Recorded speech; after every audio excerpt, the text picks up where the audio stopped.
You're listening to Foxx on the Wire podcast. Well, welcome everybody to episode number 66 of Foxx on the Wire. We have a very, very, very special guest tonight, and I'm stoked that we've been able to get him back on the show. One of our favourites, Mr. Ashley Naylor from Melbourne's legendary rock trio, Even. Welcome, Ash. Thanks for having me back, mate. It's good to be here. Now, there's no one I would rather share this episode that we're going to focus on today with for many reasons. One of them being you were actually around at the time that this album was released. I was alive too, but I wasn't savvy to what was going on at the time, but you were. So we're going to get a first-hand take of what the time was like when this album was released. So we're here today to celebrate the 30th anniversary of Nirvana's Nevermind album, which was released on September 24, 1991, which was the same day as Blood Sugar Sex Magik by the Red Hot Chili Peppers. Same day? Same day. Wow, didn't know that.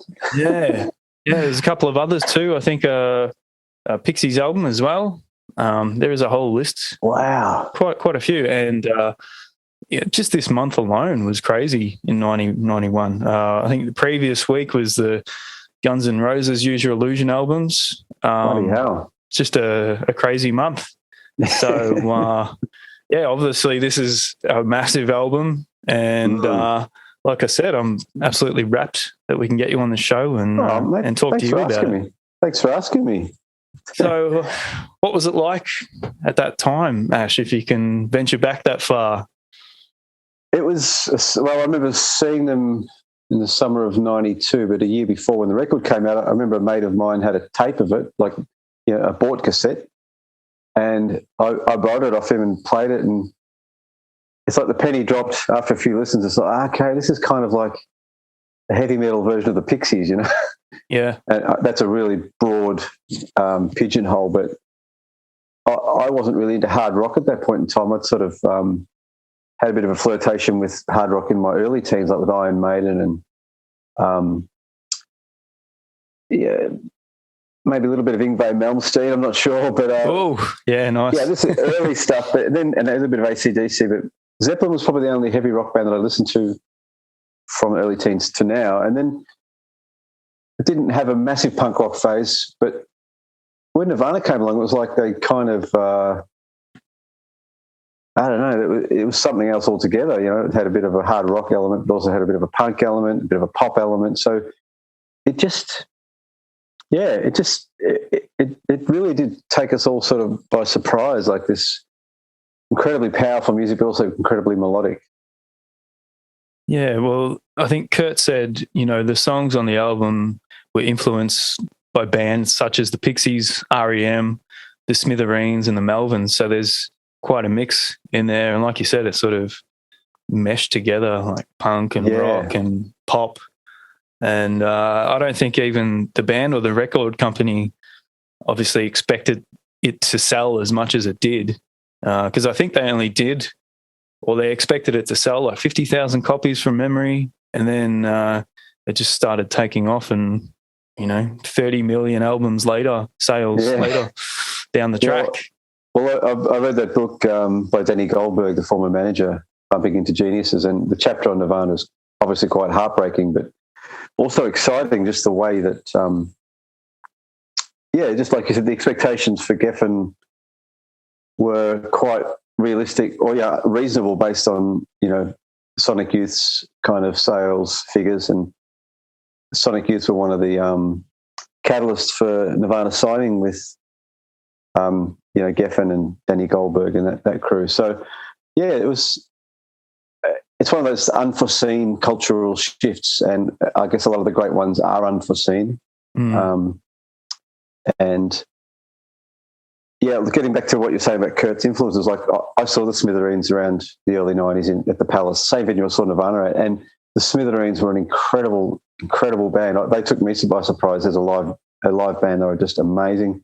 I saw R.E.M. in 89, a couple of years before I saw Nirvana, and you could sort of sense that link, the lineage of songwriting that Kurt was, branching out, like, because the Bleach era is pretty flat out hard rock, and the songs are catchy, but they're not, with the exception of About a Girl, they're not as I guess melodically what's the word I'm looking for, abundant as the ones they are on Nevermind. Nevermind is just, it's like a pop album, heavy metal pop kind of thing. Yeah, you can see the influences of, and the R.E.M. influence sort of seeping in later towards In Utero. And they often refer to the quiet verses and loud choruses, similar to the Pixies, which I guess they borrowed from the Pixies. Were you familiar with the Bleach album prior to you hearing Nevermind? I was, but again, it was a tape. A mate of mine, Tony, had a tape of it, and I remember we were down in St Kilda one day. I think we'd gone to a gig at the Palace, and either on the way to the gig or the way home from a gig, Tony put Bleach on, and the first thing I thought of was Black Sabbath. I just thought, these guys sound like Black Sabbath.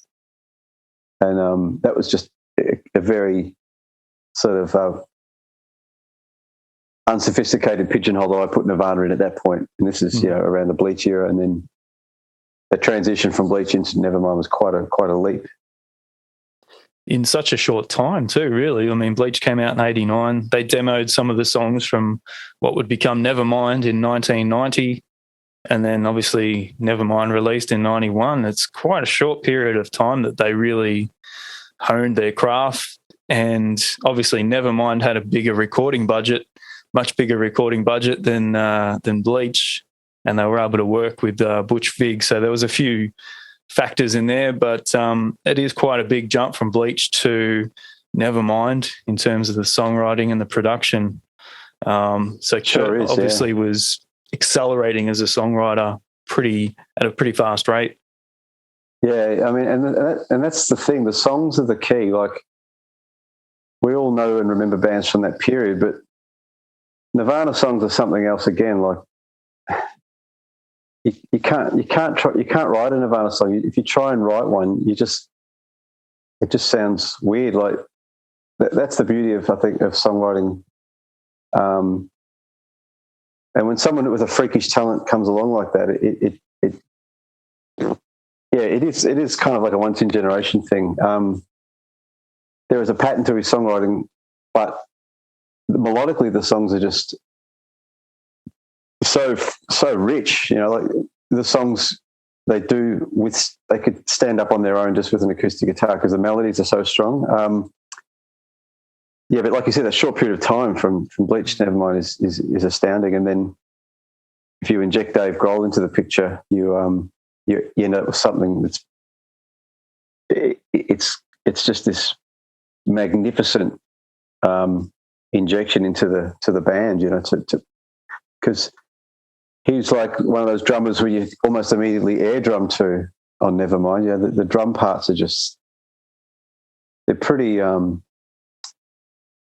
memorable. And I know he's credited Chad Channing with a lot of those parts, but that said, Dave Grohl's drumming on that record is quite. I hate to use the word iconic, but iconic, I guess, is the word. Yeah. Yeah, powerful, and he just that third piece, which was him, it just solidified a solid 3-piece unit, much like Even. Well, we're on a different end of the musical spectrum. We're a bit more on the jingle jangle side of things. But I know what you're saying. It's like the components. The components have to be there, and not to downgrade anything that came before Nevermind, but there's just something. Yeah, obviously, it was just one of those things that clicked immediately by the sounds of it. Because Dave was he the fourth or fifth drummer that Nirvana had? Yeah, I don't know the lineage very well, but yeah, I know that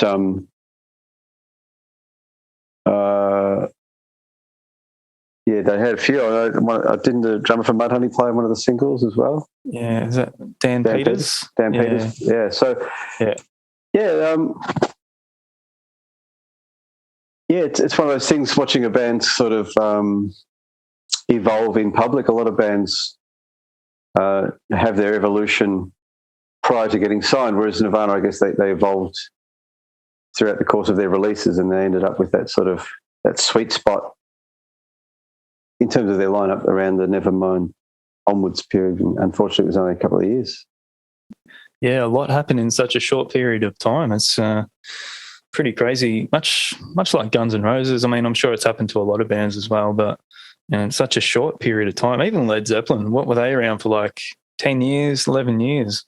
And look at all those albums and that the damage that they did, just made a huge impression on the landscape of music forever in such a short period of time. So when Nevermind was released, it arrived at a modest number 144 on the Billboard 200 chart in 1991 of September 1991. By November, it had entered the top 40 for the first time and reached number 1 in January of 1992, overtaking the number 1 spot from the king of pop, Michael Jackson himself. And then Nevermind went on to spend a total of 252 weeks on the Billboard 200 albums tally. And then it was knocked off by the number 1 spot by Garth Brooks. Wow. What a stat. Roping in the wind. So the lead single, Smells Like Teen Spirit, peaked at number 6 on the US Billboard Hot 100, and its video was heavily rotated on MTV. How important was that first single being Smells Like Teen Spirit and the accompanying video, do you think? Did that set it all in motion?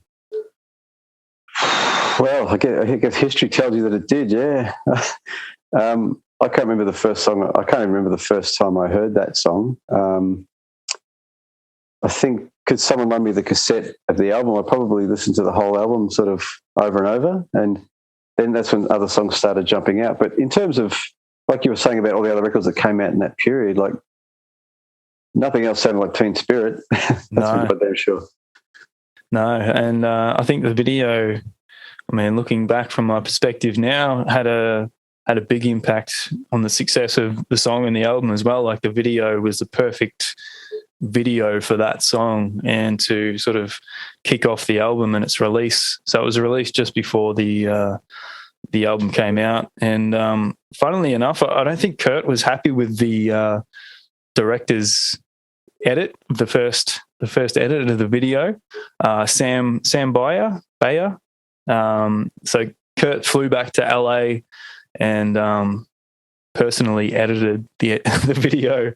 So I don't think he gave too much props to poor old Sam, but I think it kick-started Sam's career. He was pretty desperate as a director and somehow landed Nirvana, and that was good for him. But yeah, Kurt wasn't overly wrapped, I don't think, but it was a great video, and it's still a great video.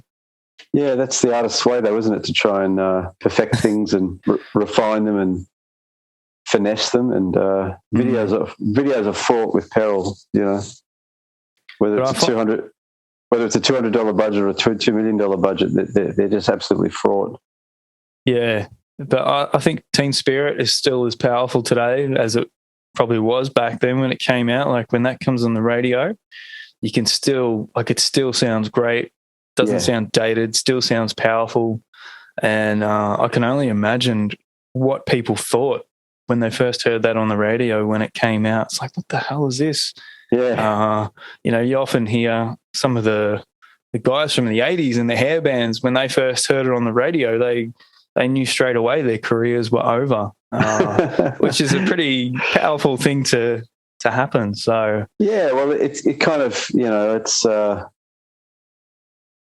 it's an unapologetic, straight. It's just such a straightforward yet complex in itself piece of music. There's no second guessing. There's no dancing around the subject. Like that song is just flat out, straight out of the gate. And probably the heaviest thing to be on the radio for a long time, I suspect. Probably heavier than Guns N' Roses, because they're obviously coming from a different mindset, that LA kind of, rainbow kind of, Roxy kind of mindset. But Nirvana were coming from a completely different perspective. And, because there was no precedent for a band like that to become a commercial success. They obviously went in there to record their music with no agenda, I guess, other than to make a great rock record. And they sort of say that they were pretty well rehearsed before they went in to record the album. Obviously did some of the earlier demos, I think in 1990 with Butch Vig. I think that was with the original the drummer before Dave, Chad Channing. Yeah.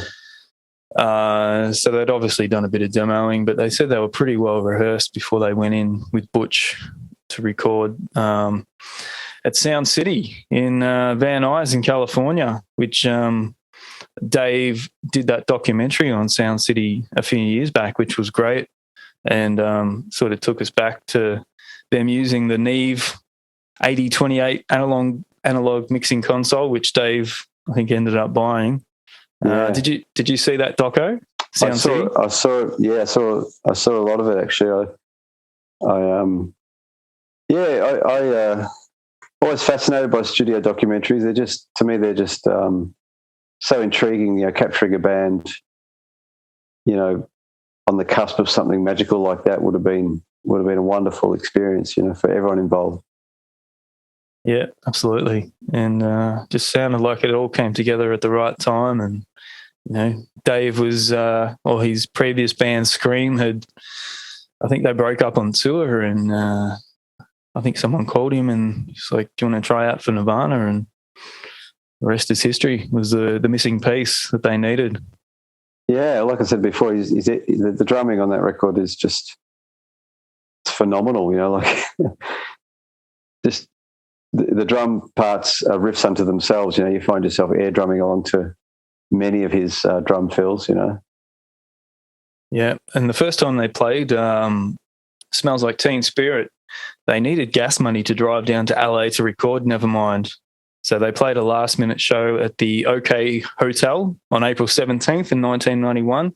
And the drummer from the Seattle band The Gits, Steve Moriarty, recalled the band walked away with a few $100, drove down to LA, and the rest is history. So, and I think that's been circulated a bit, that performance of Smells Like Teen Spirit for the first time. And you could just see how much energy the crowd had hearing that song. Do you remember what it was like when you saw him in 92? Oh, it was phenomenal. Like, I went to the All Ages show in the daytime, so it was. Yeah, I think it was a beautiful sort of summer's day from memory, and we're outside St Kilda in the sunshine, going into the Palace, and just this real buzz of excitement because you're seeing a band who's on the absolute ascent into it wasn't sort of common. It wasn't common for a band like that to be climbing up the Billboard charts, and Australia sort of embraced it wholeheartedly. But seeing them live, I can remember specifically on a plane, and just sort of their, if you watch lots of footage of Nirvana, as we all have, you see how irreverent they were. They could play, like they're such really good players, but they were very irreverent. I mean, at the end of the show, Kurt was doing a big feedback solo, and Chris and Dave came out with towels over their heads, sort of like monks, and they were bowing to Kurt, and in a sort of like a Zen monastery mixed with a guitar shop. It was just freaking awesome, just great theatre, even though it was completely improvised. It was nothing pretentious about it. So it was on a plane that stood out to you, or that's sort of what you remember most? Yeah, that's the song that I remember leading up to the gig. I remember I hope they play that song, and they did, and that would have to rate as probably my favourite song off that record. But I don't have any specific memories of other songs throughout the set, but other than that song, just knowing that I was very keen to hear it, and they played it, and it was just a beautiful payoff. Wow. What song off the album do you think, it's probably a hard question, but what song off the album sort of sums up the album for you? Like, Like for me, I think it's Come As You Are or Lithium. Yeah. Yeah. Well, I think probably Come As You Are and On a Plane for me. Come As You Are because you've got that sort of chorusy guitar sound which pops up throughout the record, and it's got the Come As You Are melodically is just is a wonderful piece of music, and it's got all the Nirvana elements to it. It's got a nice melodic verse and a heavy chorus. But for me, On a Plane it's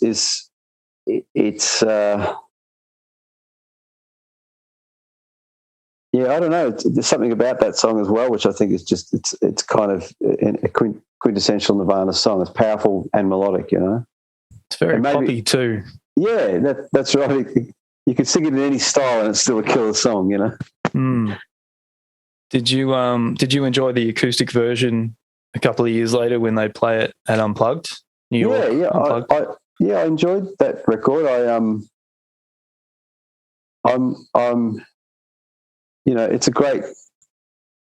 It's great hearing those songs in that format, because it just reminds you that a great song can be stripped back and it's still so melodically strong that you could almost just sing the vocal melody on its own and it'd be, you could carry it along. But yeah, I like the Unplugged version, but I do sort of prefer the flat out rock version on Nevermind. Yeah, and sort of on the flip side, like there was an acoustic version of Polly on Nevermind, and then they did like a new wave version, which was the electric version on Incesticide. I think that was released in like 92. I probably didn't get into that as much as the acoustic version, whereas On a Plane, like I'm pretty much, on the level with either the electric version or the acoustic version. Yeah. Do you prefer the acoustic version of Polly or the new wave? I'd probably take the album version based on my own familiarity with that version, and I don't play Incesticide from start to finish as much as I've played Nevermind from start to finish. So I think it's probably more a familiarity thing, and it sort of poses a conundrum for the music fan as well, having different versions of the same song. But I guess the nature of Incesticide being what it is, essentially a compilation album, it's going to throw different curveballs to the fans, there's so many versions of Aneurysm on YouTube, but when you hear the recorded version on Incesticide, you think, oh, wow, that's how the harmonies would go if, you had multiple harmonies in a live situation. So you've just got, it's just personal taste thing, but I guess this chat that we're having there might actually revisit Incesticide and have a listen to the new wave version. Yeah, it's definitely a couple of gems on that album, I think. It doesn't feel like an album. Like you said, it's more of a compilation. Well, that's right. It is. It's, a whole bunch of different singles and, tracks from isolated releases. So I guess the cynical side of it is it's the record company not taking advantage, but making the most of a band at the sort of the height of their commercial powers, and just getting all the other material together and presenting it to the new fan base. Yeah. But I don't think of it as anything else other than a compilation record. Yeah. Incesticide, yeah.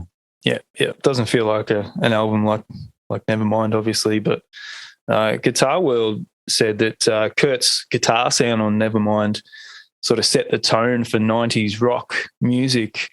Would you agree with that? Because, Even were coming up.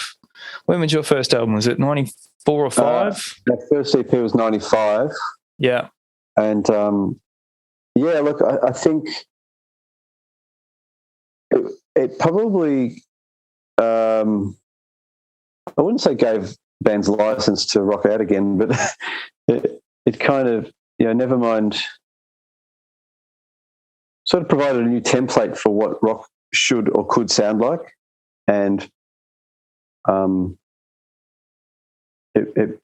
remember coming from the bands in the 80s where I'd use a Roland JC 60 amp chorus pedals and having a real post-punk kind of sound. And then when Nirvana came along, it's like, oh, wow, that's pretty cool. I'm definitely going to go and buy a Marshall. And and I remember the first Even demos were quite influenced by that period, and that Nirvana, Bob Mould, Pavement kind of era of noisy guitar. But the specific sound of Nirvana's guitar was really chunky and really, really hard, you know. So, it definitely influenced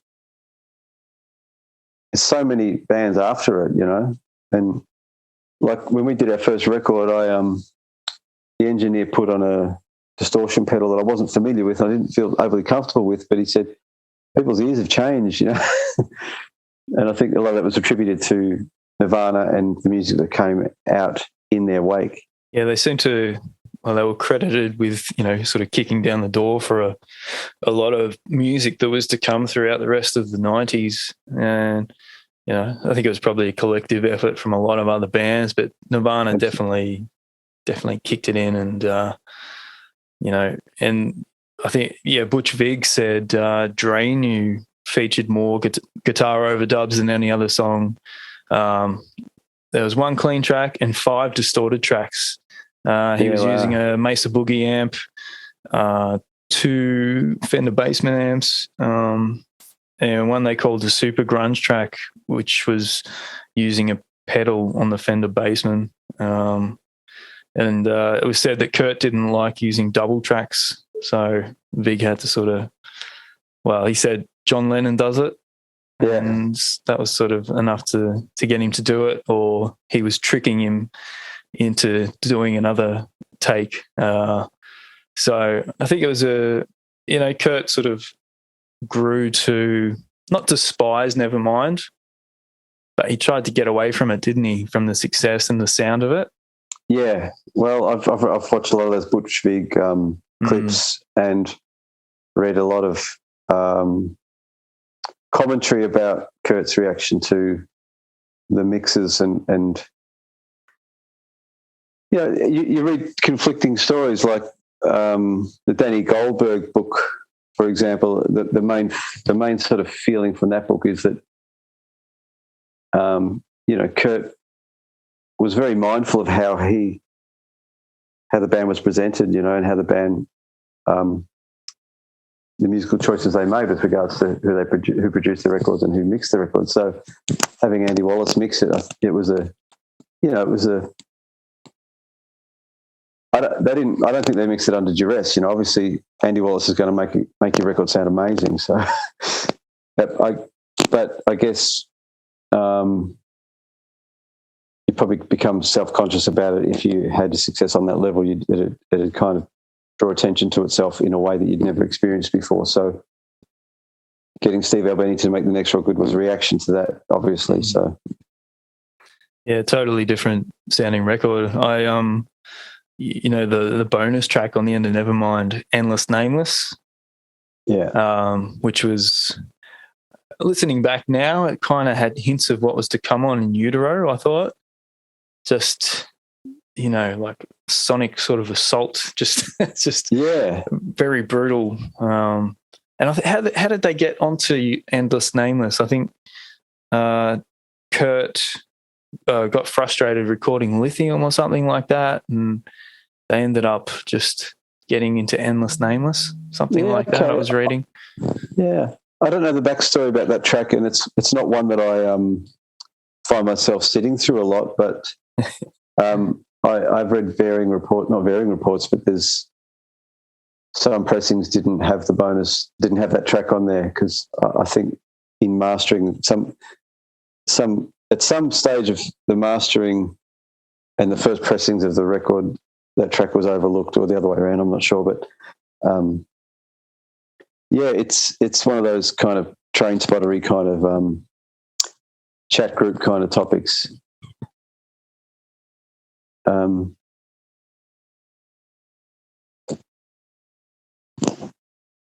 It's like I said, it's not one of those songs that I kind of get around to listening to very often. Yeah, it's a good one to watch live, like on the old VHS tapes and, when they're trashing all the equipment at the end of it and stuff like that. I think like the Halloween show and what was that VHS mix videotape, Live Tonight sold out, montage of all different concerts. But yeah, it was accidentally omitted from the first pressing of Nevermind, which led to many who purchased this version of the album later trading their copies for the less valuable second pressing. But I think one thing with Nirvana I found they did good music videos. Like some bands just don't do great. They might have a couple of great videos, but all of Nirvana's videos I thought were really good videos, like Sliver. Lithium is probably one of my favorite videos. When you sort of see him catapulting himself into the drum kit and it just repeats. Like that's iconic now. And I love that. Like that song just makes me feel just, I don't know, free or something. It's a hard. Well, it's such a powerful piece of music. And like you said, that clip is, I guess, because there's a humorous component to it as well, like the, at odds with the heaviness of the music, which is a nice contrast, I think. And just seeing Nirvana in their natural habitat, like wild young dudes with guitars and drums just going nuts, and then in contrast to that 60s kind of TV show. Oh, I'm thinking of In Bloom, sorry. Oh, yeah. Yeah. See, that's another good video. Yeah, I'm thinking of the In Bloom clip, sorry. There you go, I made a mistake. Yeah. What were they trying to mimic off that? The Ed Sullivan show, I think. Yeah, just they said shows of that era. Just the sort of But I'll have to look at the Lithium clip. I haven't watched that for a long time. Yeah, that's always been Come As You Are, another good video. Like they just nailed the videos, and I think the same director did a couple of them. What was his name? Kevin Kerslake. I think he did In Bloom, Lithium, and Come As You Are. He did all three, and then he went on to do Pantera, This Love, just on the side. So but all great videos, which obviously was a big MTV era in the early 90s. So that wouldn't have helped. That wouldn't have hindered the success of this album. Yeah, absolutely. And so one of the things I got into this album, or I discovered this album, I think in late 95. So I was about 12, 13 maybe. And a friend of mine got it for his birthday in December in 95, and I had to wait till Christmas to get my copy. And I think we'd got into the Unplugged album shortly before. And I still remember hearing this album for the first time, and it was just one of those albums. I was bragging about it to a mate of mine and his mum when she picked him up from my house, playtime after school. It's just one of those albums that just I can't even say enough about it, Yeah. Well, it's a cultural thing, like it's a cultural shift, but when you boil it down, it's full of great songs, and nothing beats great songs, Like it would have been a great album no matter what style it was wrapped in, but having great songs presented in that such a powerful musical way, it's a force that you couldn't stop, and the timing was right, and all the timing was right for them, and you can look back and sort of make all these sort of assessments looking back at it, but at the time it was all new, particularly coming out of the 80s as well. Like there's a couple of 80s kind of flavors to the production, like with guitar chorus kind of guitar things, but it was just so fresh. It just sounded fresh and new, and let's not forget what a great singer Kurt was, killer voice. Yeah, I remember reading like a lot of those bands at the time maybe didn't attract the female fan base as much as Nirvana did, and I don't know if it was in the the Heavier Than Heaven biography. I don't know if you've read this by Charles R. No. Cross. No. Yeah. Back when I used to read books, this was a beauty. I think he said like the female fans loved Kurt's voice. Yeah, cool. Yeah. Yeah. He had a great voice. Well, the other thing is with the lyrics, like Kurt was kind of obscure. He wasn't overly literal. Like his lyrics are kind of evocative, so they weren't steeped in some kind of rock cliche. And I think he was very mindful of that and very keen to avoid rock cliches with his lyrics. So that would be another attractive aspect of their music to people of different, different fan bases and different genders. Like it wasn't sort of homogenous. Yeah. For so many great albums released that year in 1991, which we've been covering a few here on the podcast. They were all very different. Like we were saying, like, the two Guns N' Roses Use Your Illusion albums released like a week prior to this Nevermind album. Two very different albums, and you had Skid Row's Slave to the Grind, Blood Sugar Sex Magik by the Chili Peppers released on the same day as Nevermind. Again, very different. You got sort of nastier songs like Sir Psycho Sexy on there, and definitely provocative sort of lyrics. Very different to Nirvana. Soundgarden's Bad Motorfinger released in October of that year. Temple of the Dog, just a crazy year for music. And the Black Album, all very different albums, but all very successful for each of those artists, and they just became classics. What was going on around that time? Do you remember? Well, I was in a different hemisphere than music. I was listening to the Stone Roses and My Bloody Valentine, who put out an album in 91 as well, Loveless. So I kind of, my entry into that world that you just mentioned was pretty much through Nirvana. Because I hadn't really listened to much hard rock in the mid to late 80s. I was in a different orbit, and I guess maybe like after the 80s, the world was ready for some heavy guitars again. Yeah. And all those bands you mentioned, are all exponents of hard rock in their own way. And, Nirvana are essentially a hard rock band, but they were probably the exception to the rule in so many ways. And Kurt's songs being kind of the main point of difference, because they, like I said, they weren't steeped in kind of rock tradition. They were quirky, and the chord progressions were unconventional. They had a familiarity to their sound, but the songs were unconventional. You put those chords together and you think, how does that work? How do you make that work? Because, he was a good guitarist, but it was by no means a virtuoso, but he was such a good songwriter that he came up with original things using chords we've all heard before, I guess. But he was able to do it in such a way that was very creative and very Kurt, like no one else could really. Well, that's right. And it makes his kind of chord progressions make being flashy sort of obsolete.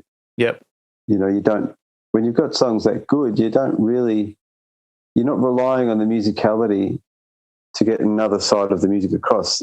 It's just potent unto itself, like bar chord and a melody over the top, and his vocal melodies and the chords that he put around them and under them were just so complimentary, but so, like I said, so unconventional. And you can talk to your blue in the face and try and explain it, but you can't really explain it because that was a gift that was unique to him. Yeah, because obviously the whole grunge thing helped kill off hair metal, although, you could say it was probably burning itself out anyway, and the landscape was just shifting anyway. But it's not like grunge killed off guitar solos either. Like all the grunge bands played guitar solos. They were just in a different sort of taste, like Jerry Cantrell and Alice in Chains. Like, how good are his guitar solos? Kim Thayil from Soundgarden, very different sort of guitarist, but he still played solos. Yeah, Kurt played solos. absolutely. Mike McCready from Pearl Jam and all that sort of stuff. So, they still had those Guitar Hero elements. It was just in a different style, would you say? Well, that's right, because the songwriting was very different. Like the previous bands you mentioned, the song structures were probably more, and I use the word traditional, I use that word carefully, but the chord progressions in all the other bands were strong unto themselves, but Nirvana chord progressions are something altogether different. So you don't really need solos, and Kirk could play an atonal, non-musical solo, and it would make perfect sense. In the way that Joey Santiago from Pixies would do a similar thing, because the bed of the song was so buoyant unto itself that the solo was just icing on the cake, really. And Kurt's solos are very melodic and like in a Cheap Trick way, where the vocal melody would be, he played the solo would be the vocal melody, that kind of thing. Sort of, yeah, he was no slouch on the guitar, that's for sure. But like I said before, he didn't really need to. The songs were so economic as well. Like there wasn't many extended passages within those songs to go out on some kind of musical interlude. But yeah, you're right. There was, it was a great period for guitar playing, But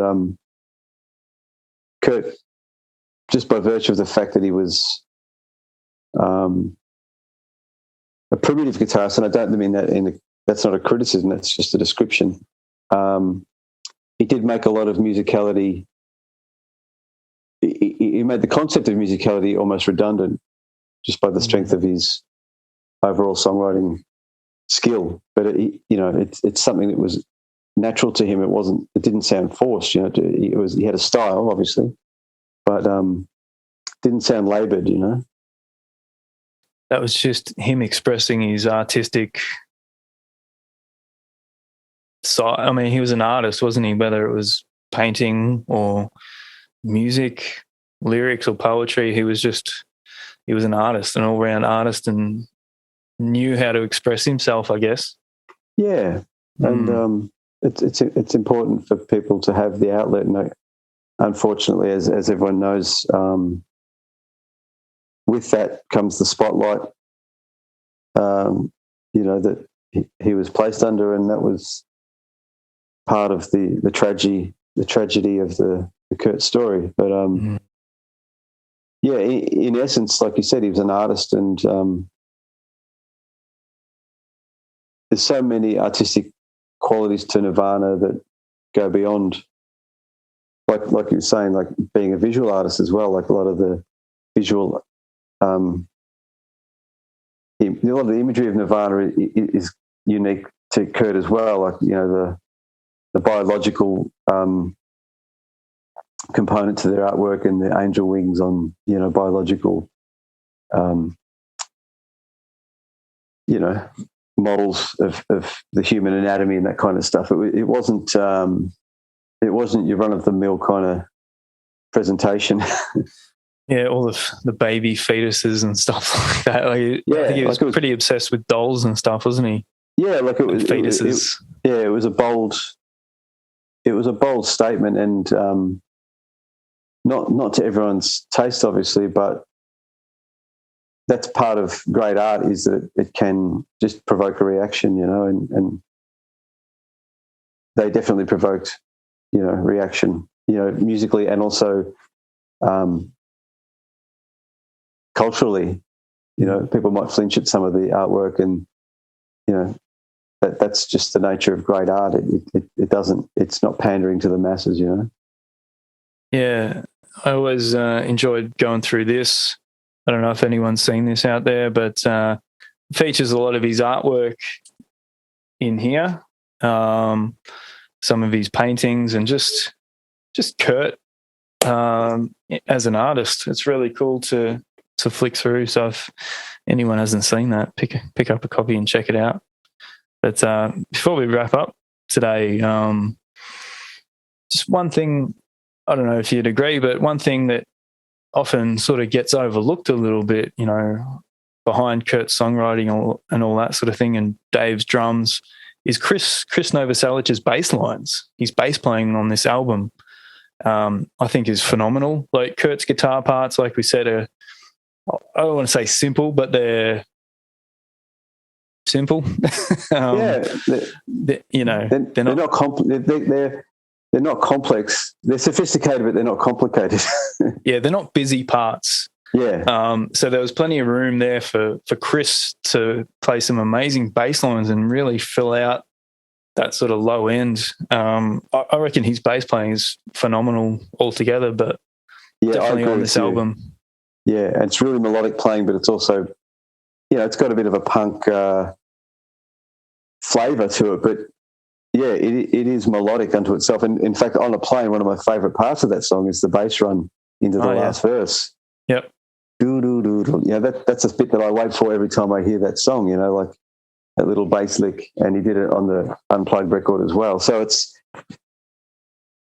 you know, that's the beauty of a three-piece as well. Each component can be, you know, focused upon, and yeah, he was a wonderful bass player and also a wonderful musical comrade for Kurt. You know, like they worked great together, and yeah, a great counterpoint. You know, because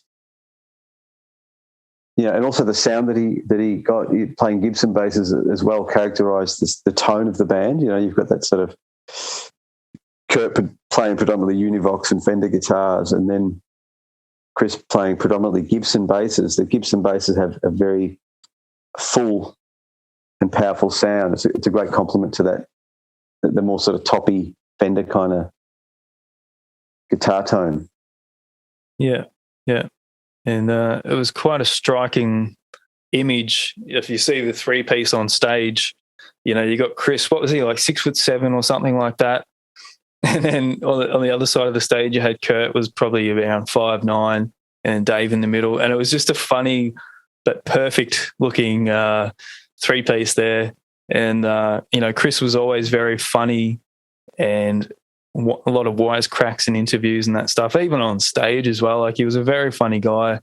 And I always felt very sorry for him that he lost Kurt, you know, because they were best friends as well growing up. And I always felt very sorry for him afterwards, after we lost Kurt. I felt a lot for Chris, you know, losing his best friend like that. That was a heavy thing. And I really felt that, you know, reading the books and that sort of thing. Very sad. Yeah, well, I mean, it's a tragedy in day-to-day life. And then I guess when your day-to-day life is public life as well, it gets magnified in other ways. So it would be a very, very traumatic thing for everyone involved, you know. And you're right, being a friend, seeing your friend go down that path would, you know, is a tragic thing. Definitely, yeah, absolutely. And finally, what do you think, if Kurt was still alive today, what do you think he'd be doing? It's a great question. You just wonder what kind of turn the music would have taken, because I guess a lot of people have probably thought that the Unplugged album might have been a bit of a crystal ball into what the possibilities of Nirvana beyond In Utero, obviously. But you can never really speculate. But I would think that he'd have a bit of a provocateur kind of approach to music, and not feel at any stage you'd think he wouldn't be a slave to the industry. You know, someone like that would probably just appear when they felt the need to, you know. And I don't know. What are your thoughts on that? Well, wasn't it said that him and Michael Stipe were going to get together and work on some stuff prior to him dying. I read an interview with Michael Stipe, and I think Michael Stipe had made a call, to sort of instigate them getting together. I don't think they had a definite plan, but I think based on the last thing I read,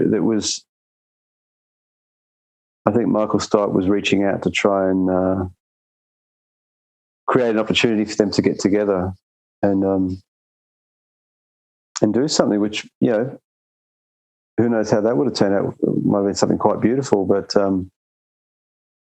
it's another thing in the list of the great unknown. Yeah, because I think he wanted to get away from the screaming and, blowing out his voice all the time.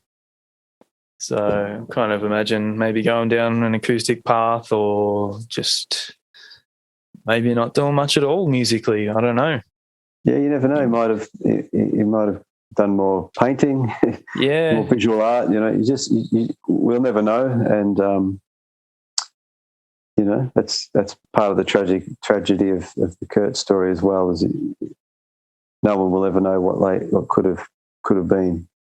Yeah, it was a big loss, and even though I wasn't aware of Nirvana at the time that he passed, I obviously took it on pretty heavy once I discovered Nirvana, and it weighed heavy for a long time, and even still. And it's funny, like something I could never come to terms with, even though, like I said, I wasn't aware of it at the time it happened. But it's a strange thing, and it's sad he's not here with us today. But he's obviously left a lot of great music behind for us, like a lot of great artists too, and that's the beauty of music.